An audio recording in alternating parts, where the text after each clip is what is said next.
Assalamualaikum warahmatullahi wabarakatuh. Waalaikumsalam warahmatullahi wabarakatuh. Kembali lagi bersama saya Muhammad Nur Huda dalam acara podcast santri Pondok Pesantren Hamalatul Quran Ayo Belajar Batu Raja.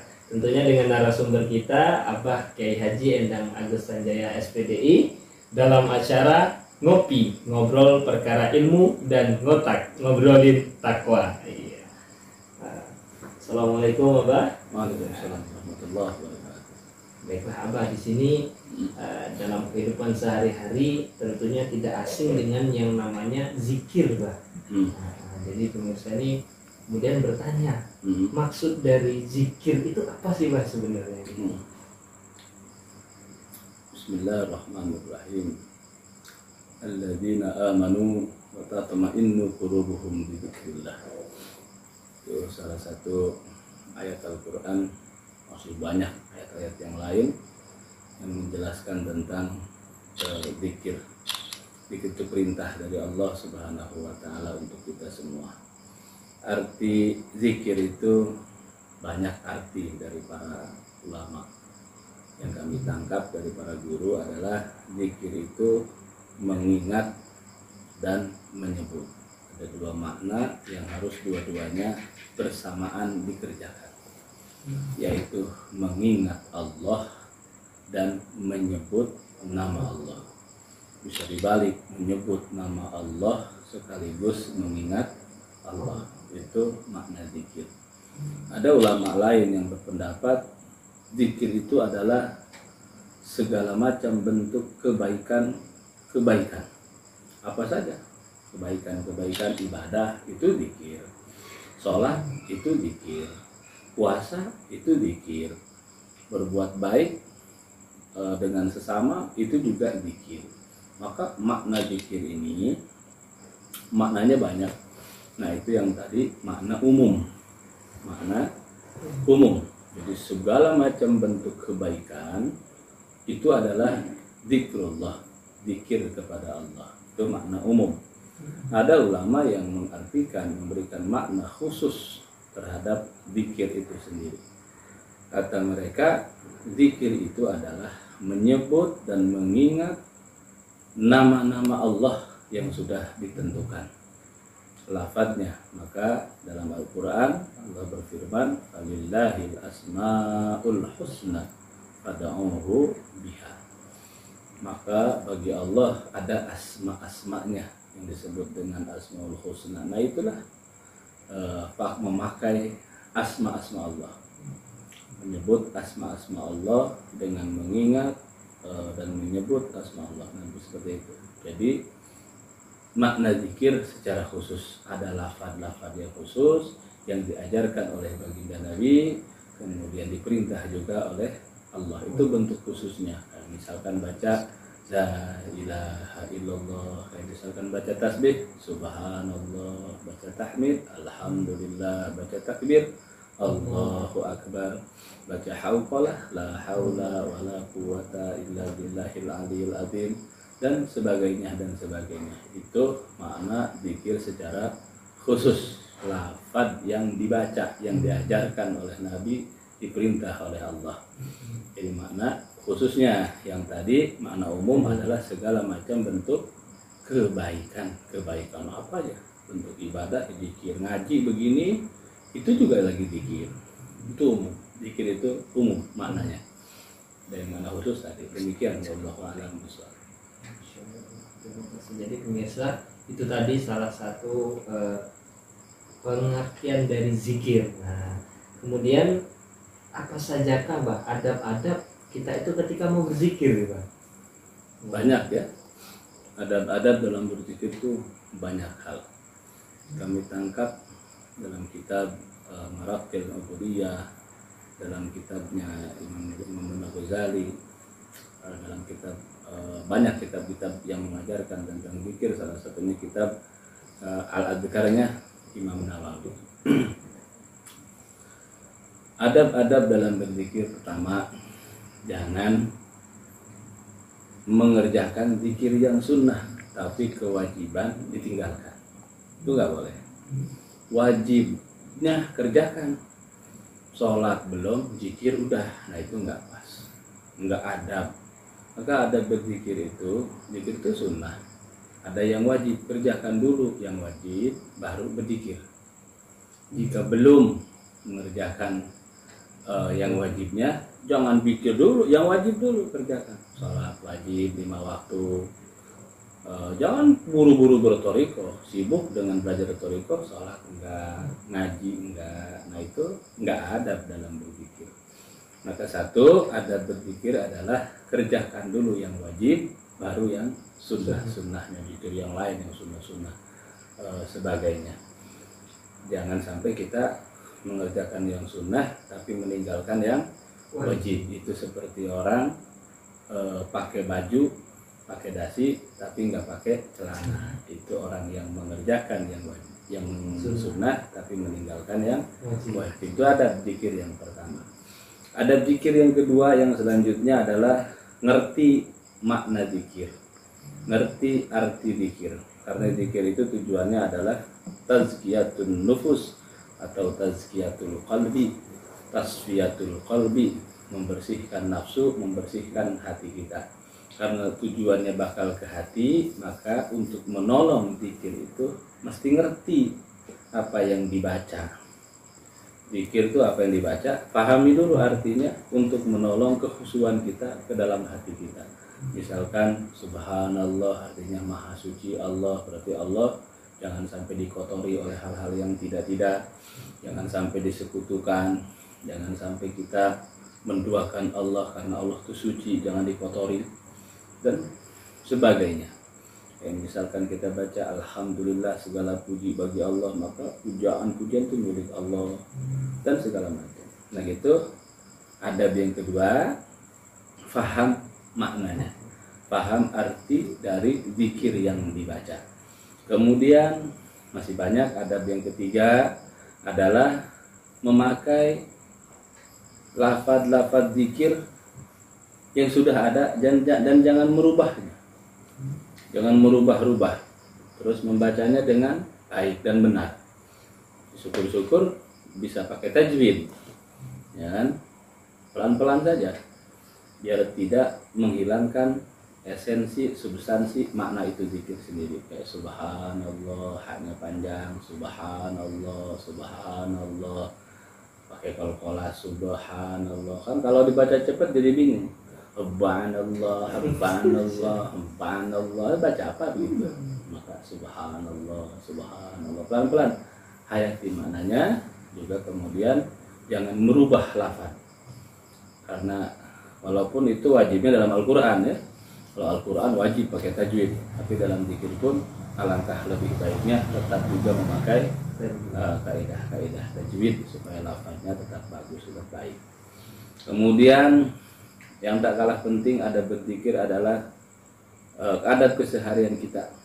Karena contoh dari perilaku kita yang baik, makanan-makanannya yang halal, minuman dari minuman yang halal, jangan makan atau minum dari hal-hal yang tidak baik atau tidak halal. Itu mempengaruhi kualitas zikir kita. Perilaku kita yang tidak baik itu mempengaruhi keadaan zikir kita. Bahkan perilaku sosial kita, kemasyarakatan kita itu mempengaruhi kualitas zikir. Kita kurang baik sama orang, itu juga sama pengaruh kepada zikir-zikir kita.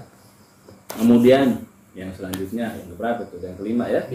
Yang kelima itu zikir itu karena ini mau menghadap Allah, maka dianjurkan, disunahkan juga dalam keadaan yang suci, menghadap kiblat dalam keadaan suci, punya wudhu, terus keadaan rapi baju, pakaian rapi, di tempat yang sunyi, yang kira-kira nggak rame tempatnya, keganggu zikir kan. Tempat yang sunyi, tempat yang nyaman, tempat yang indah. Yang terbaik adalah masjid, itu yang terbaik. Di rumah boleh, silahkan, punya tempat sendiri, punya ruangan sendiri. Nggak ada ruangannya ya ada sajadah bentang di mana. Nah itu yang terbaik. Jadi adabnya bersuci, punya wudhu, menghadap kiblat, berpakaian yang rapi, karena kita mau mengingat Allah. Itu yang terbaik dalam zikir. Walau dalam prakteknya zikir itu adalah nggak ada batas. Tidak ada batas dalam zikir. Kalau ibadah-ibadah yang lain punya batas. Sholat ada batasan. Kapan? Kalau sakit ada batasan. Perjalanan jauh ada udzur. Ada batasan-batasan. Puasa nggak kuat ya buka. Ya, segala macam. Ada batasan. Tapi dalam zikir tidak ada batasan. Mana batasan dalam zikir? Ketika kamu udah nggak punya akal. Udah akal udah nggak ada lagi. Itu batasan berzikir. Kapan? Saat tidur atau saat gila. Alhamdulillah mendalik. Nah, saat akal sudah tak berfungsi, itulah batasan dalam berzikir. Ini bedanya. Makanya kapan saja dalam prakteknya zikir itu bagus. Kemudian adab yang selanjutnya, tentu berzikirlah dengan apa yang diajarkan oleh guru. Ada guru, zikir kita pelajari dari guru mengajarkan kita, dan ajaran itu ajaran yang baik, tentu bersanad hingga kepada Rasulullah Shallallahu Alaihi Wasallam. Itu adab-adab dalam berzikir. Masih banyak yang lainnya yang kami tahu, mungkin sekelumit segitu. Wallahu a'lam bishawab. Kemudian ini Mbak, kita kan sering tuh kalau habis sholat itu zikir secara berjamaah, atau dalam suatu majelis kita zikir secara berjamaah. Dan kemudian hukum dari zikir secara berjamaah itu sendiri gimana itu? Ya, kalau dalam bicara hukum, ulama banyak berpendapat ke hukumnya sunnah, dapat pahala sunnah zikir berjamaah, dan keutamaannya juga banyak zikir berjamaah. Ada hadis riwayat Imam Muslim, dalam Sahih Muslimnya itu ada hadis di sana, la yaqudu qaumun yadhkuruna Allah Ta'ala illa haffathumul malaikah wa ghasyiyatuhumur rahmah wa nazalat alaihimus sakinah wa dzakarahumullahu fi man indah. Itu hadisnya. Tidaklah duduk satu kaum berkumpul bersama yadhkuruna Allah Ta'ala, mereka berzikir kepada Allah Subhanahu wa taala, illa haffathumul malaikah, kecuali malaikat-malaikat rahmatnya Allah menyertai mereka. Malaikat menyertai mereka. Wa ghasyiyatuhumur rahmah, Allah siram mereka dengan rahmat, dengan kasih sayang Allah. Disayang oleh Allah. Ya kan, kita disayang makhluk aja udah seneng luar biasa. Ini disayang oleh Allah Subhanahu wa taala yang punya makhluk. Kemudian wanazalat alaihimus sakinah, akan Allah turunkan kepada mereka dalam perkumpulan zikir itu as-sakinah, ketentraman, ketenangan batin, ketenangan jiwa. Dan yang terakhir wa dzakarahumullahu fi man indah, akan disebut-sebut oleh Allah di hadapan para malaikatnya. Lihatlah hambaku, lihatlah hambaku. Jadi kesenangan dari Allah, jadi kebanggaan bagi Allah. Kita dibangga-banggakan, makhluk aja udah senang luar biasa. Saya kenal ini, saya kenal ini, jadi kebanggaan. Ini dibanggakan oleh Allah Subhanahu wa taala. Maka zikir berjamaah itu baik. Kemudian keutamaannya banyak juga zikir berjamaah. Yang lainnya diantaranya adalah membawa semangat tersendiri. Beda dengan sendiri. Kalau sendiri kan malas. Karena orang tuh ibadah tuh dilihat lagi sendirinya. Kalau lagi banyak kan semangat semua kan. Kalau lagi sendiri, maka kualitas keimanan seseorang tuh dilihat saat dia sendiri. Di depan orang kan jadi ustaz kamu kan. Ustaz. Kalau lagi sendiri, wallahu alam, sholat apa enggak, zikir apa enggak, ibadah yang lain apa enggak, kan seperti itu. Maka ada manfaatnya untuk membiasakan diri ikut bareng-bareng dulu. Kalau bareng-bareng ke bawah semangat, wah ini zikir, akhirnya kita ikutan zikir, ke bawah semangat, dan itu baik. Seperti itu kira-kira keutamaan zikir berjamaah, itu sunnah dan itu baik. Demikian, wallahu a'lam. Kemudian Mbak, untuk zikir yang terbaik itu sendiri Mbak, apa itu? Baginda Nabi Shallallahu Alaihi Wasallam bersabda, afdalul a'mal qaliluha wa adwamuha, sebaik-baik amal apapun itu adalah qaliluha, yang kamu ringan, wa adwamuha, tapi konsisten. Dua hal, yang paling ringan, yang paling konsisten, istiqomah, terus menerus dikerjakan, bukan hanya sekali baik. Sholawatan sekali kalau dipanggil sejam misalkan, kalau sudah nggak ada panggilan nggak ada baca sholawat, nah itu kan nggak baik. Maka yang terbaik adalah qaliluha wa adwamuha, yang sedikit tapi konsisten terus menerus istiqomah, dan itu amal yang terbaik. Itu juga adalah zikir yang terbaik. Kamu baca la ilaha illallah 70.000 sekaligus, tapi setelah itu 2 tahun nggak pernah zikir, nah itu nggak baik.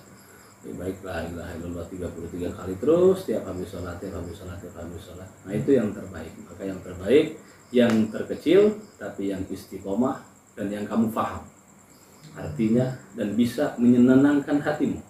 Karena orang beda-beda, makanya lafaz zikir itu banyak. Apa yang kamu nyaman? Kamu nyaman baca sholawat, bacalah. Saya nyamannya baca istighfar, bacalah istighfar. Saya nyaman baca tasbih, bacalah tasbih. Saya nyaman baca ini atau itu, silahkan dibaca yang seperti itu, yang membuat nyaman hati. Kemudian tentu yang punya tuntunan yang terbaik, karena ada keberkahan yang berbeda jika punya tuntunan, punya guru yang menuntun kita, yang membimbing kita, yang bersanad, dan itu ada keberkahan tersendiri.